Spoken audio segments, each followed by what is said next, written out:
Divine Truth Frequently Asked Questions.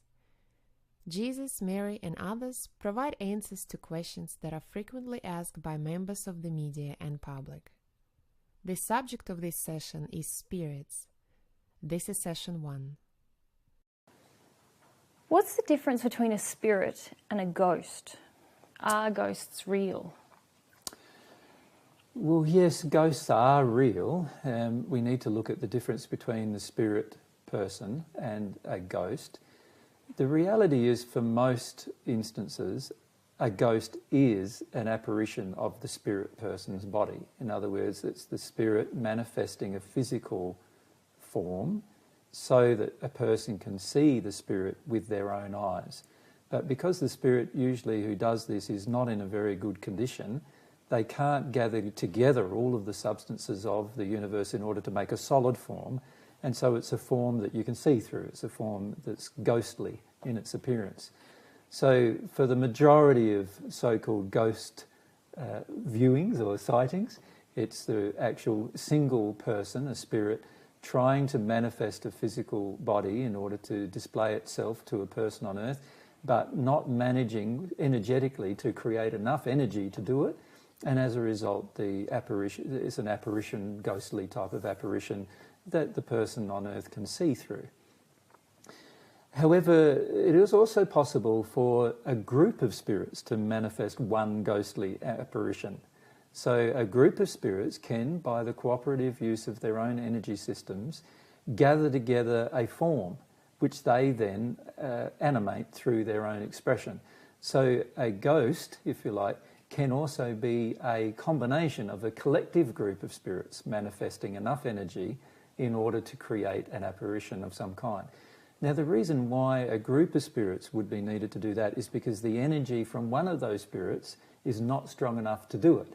Mm-hmm. And so what they do in order to, generally, these kind of spirits, in order to scare somebody or to, influence somebody negatively, what they do is they get together as a band of spirits just for the purpose of creating the apparition and then animating the apparition so that a physical person can see it.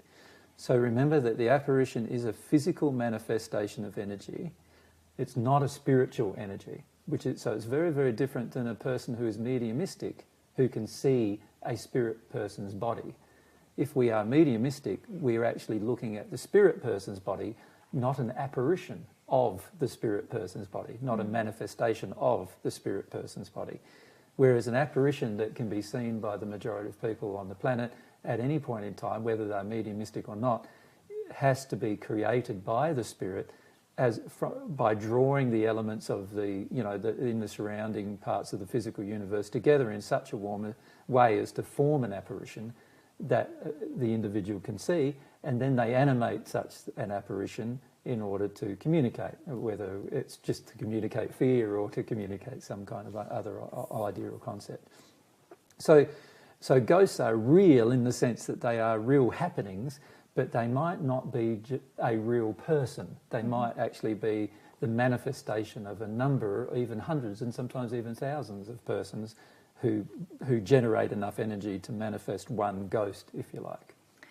So from what you're saying, if I see a ghost, I might be seeing a conglomeration of spirits that have gotten together to create an image for my physical eyes to see. Correct. Or I might be seeing just the conglomeration of some physical energy that one spirit has gathered. Correct. To represent themselves. Yes. But in both cases, they can't gather enough energy to make a solid form. Right.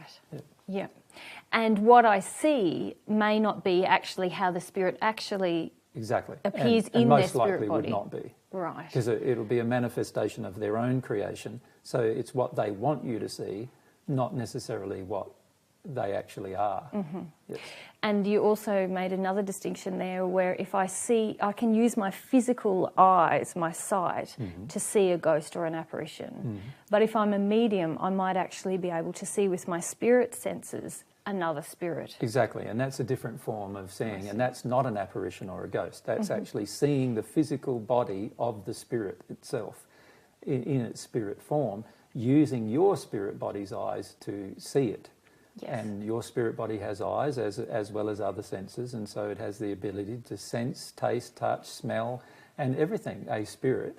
And as a result, we have the ability to see all of these things. These abilities get turned off often during our childhood, but for the majority of people, they still remain under certain situations and conditions. So, for example, when we have heightened emotions, such as fear or other kinds of emotions, that's when we become very sensitive to seeing such things. Got you.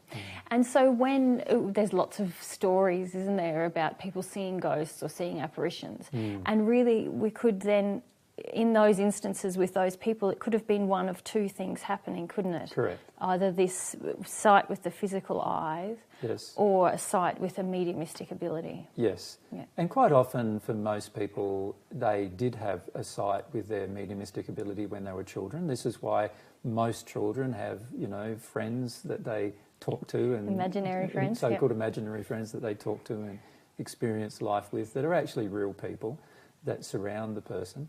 And but then as adults, we sort of force them to grow out of that. And so by the time a person's become an adult, generally it's not socially acceptable that they talk to invisible people. And so as a result of that, they shut down the ability. That being said, there are a lot of people who do have the ability as an adult to speak with the individual people that are spirits. So there is a lot of it still occurring, but unfortunately, most of the time we've turned it down by the time we've become an adult. Great. Thank you. Thanks.